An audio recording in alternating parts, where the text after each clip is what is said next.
Hello there. Hey y'all, it's Michael and a long time no upload. I know I haven't uploaded a video in a while. I know. But the thing though is I have been filming, I just haven't been editing. I thought I would pop in on this video and do a little bit of a reading catch up and let y'all know the a few books that I have been reading for the past few weeks since my last even book review up on here. Long story short, I don't know why I just didn't feel like editing and uploading. I don't know, I felt like I don't know, I just didn't feel like it. I have been reading like every single day, and the thing though is my reading has been very scattered, similar to how this year's going personally. It's like, it's morning, I'm off, I'm gonna go vote after I go take a shower, and then we'll see how it goes. So yeah, let's do a little bit of a reading catch up. Y'all, it's morning, it's kind of chilly outside, I thought this would be like appropriate. Ooh, look at, giving me a little bit of a shock. The two books that we read for Read So Lit. So in the summer we read Chintu by Jennifer Nansabuga Makubi, and we have a live show, and she actually showed up. It was awesome. I'll leave all the links down below if you want to check up on it. And in October, for Black History Month in the UK, we read The Book of Echoes by Rosanna Amaka. Maka also showed up during the live show, which was awesome. And it was the first time actually I got to try this camera as a webcam. Y'all, okay, put a pause on the books right quick. The look, the camera as a webcam is so beautiful. Oh my god, my glasses are dirty. Beautiful.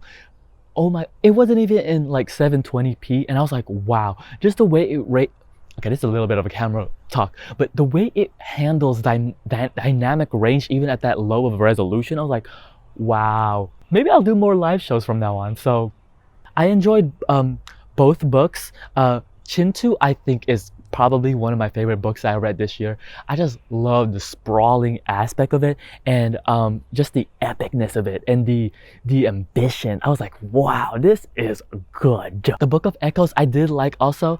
We did have me and Tati, who's also one of the co-hosts along with Didi from Brown Girl Reading, for Read So Lit. I don't know if I mentioned that, but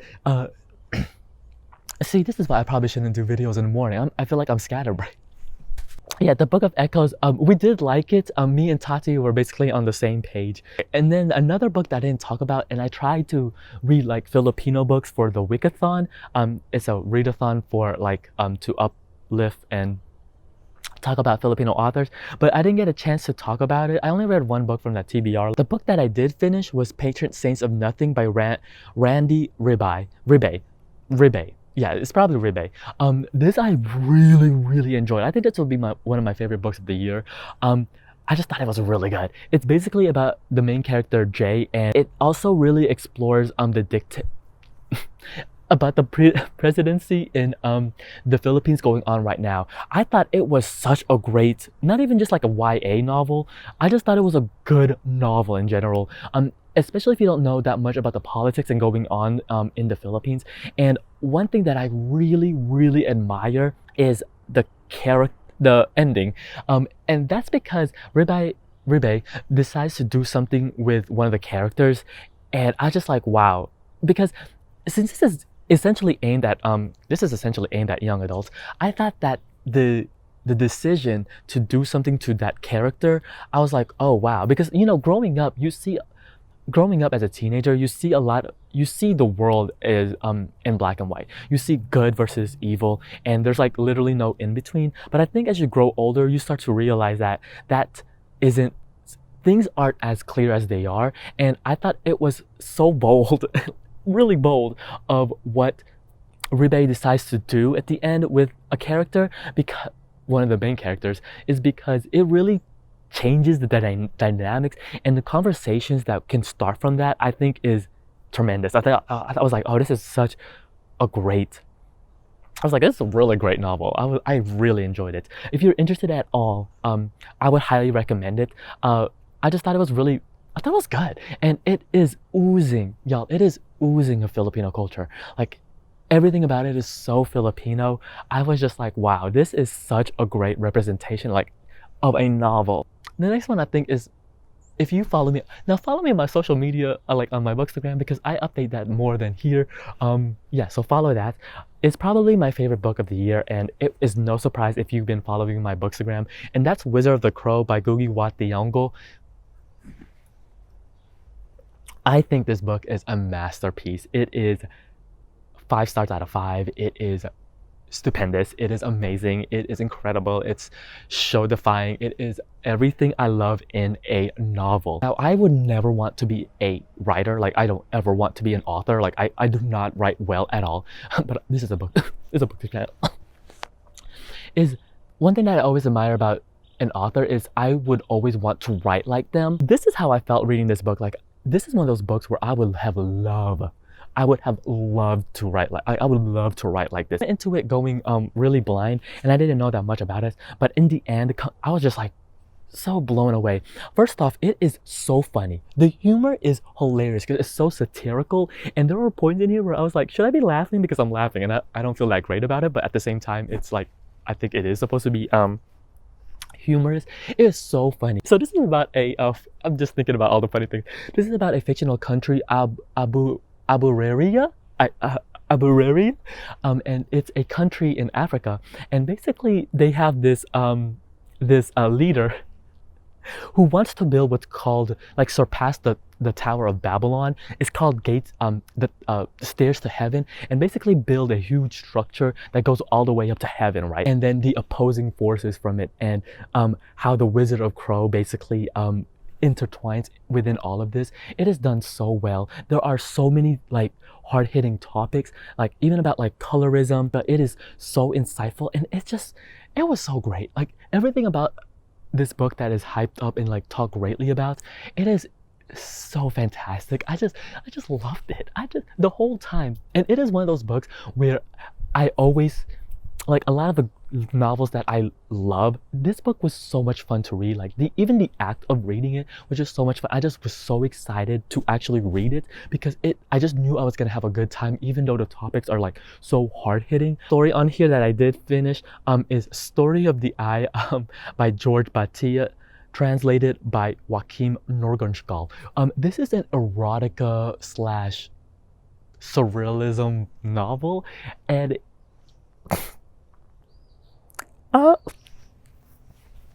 it's a lot.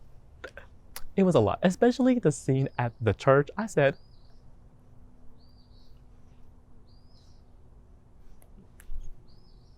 it was wild, okay? Let me just say that. It was wild. This story goes into places I was not expecting. But it is also one of those stories where I can see why people like it or even love it. And I think I was on that I'm on that bandwagon. I thought while it is wild, it really pushes your comfortability. Like even for me, like I was just like, this is a little bit uncomfortable, even for me.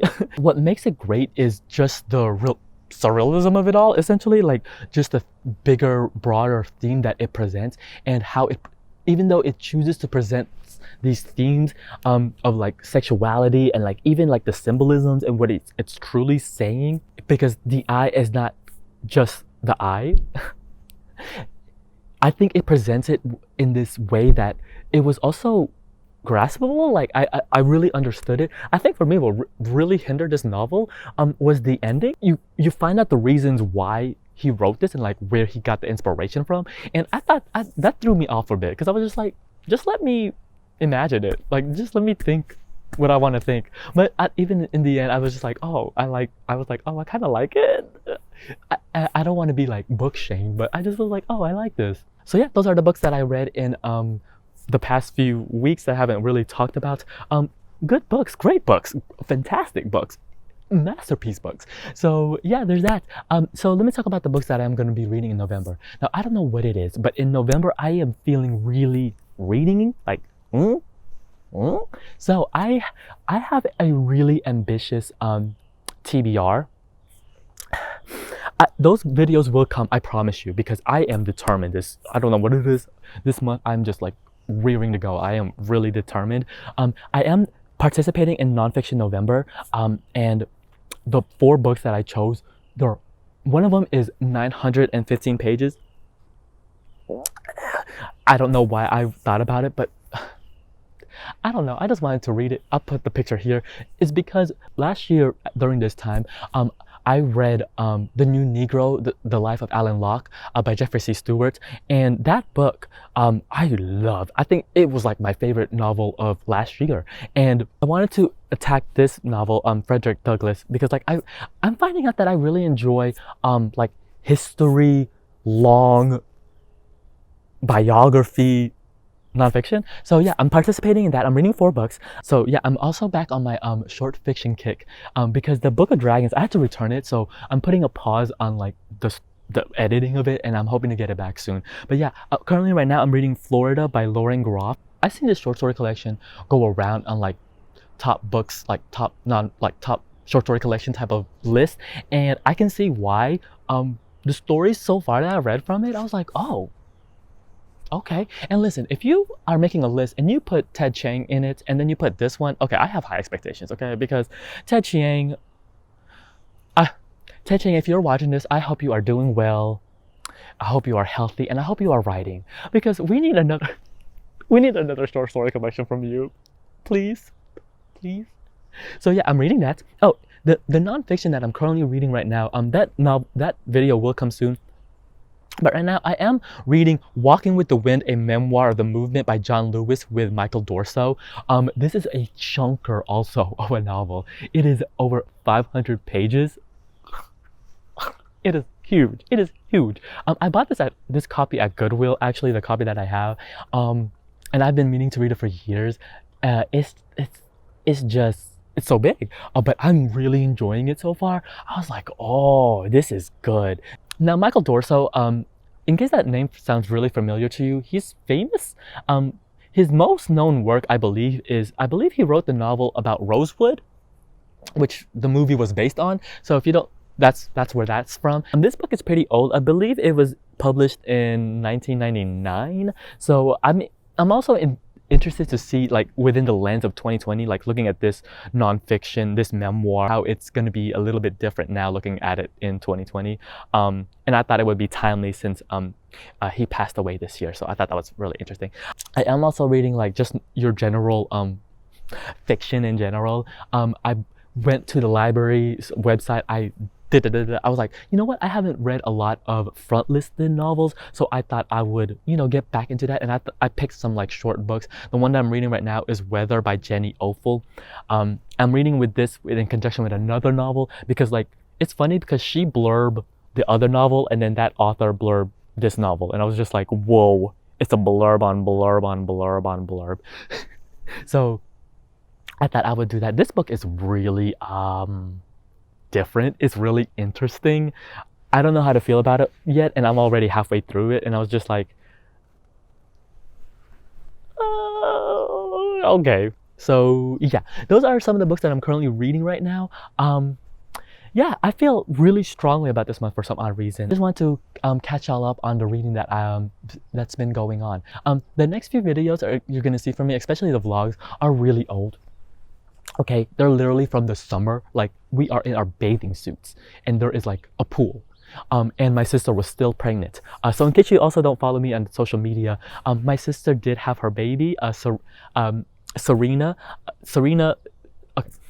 This baby has like 15 names, and I'm just gonna call her Serena, okay? Because everybody else calls her something else, and I'm just like, I'm gonna just call her. I vlogged during like my birthday week. I just haven't been posting. So yeah, I thought I would make this video just to let y'all know what's been going on. Will I do Vlogmas? I don't know. I don't know at this point, okay? We're literally going by the day at this point, okay? So yes, and let me know how your reading is going. I've been watching a lot of BookTube. I just hoping to comment with some more. So yeah, if you see me commenting, I'm trying, okay? I'm trying. So yes, until then, I'll see you guys till next time. Bye!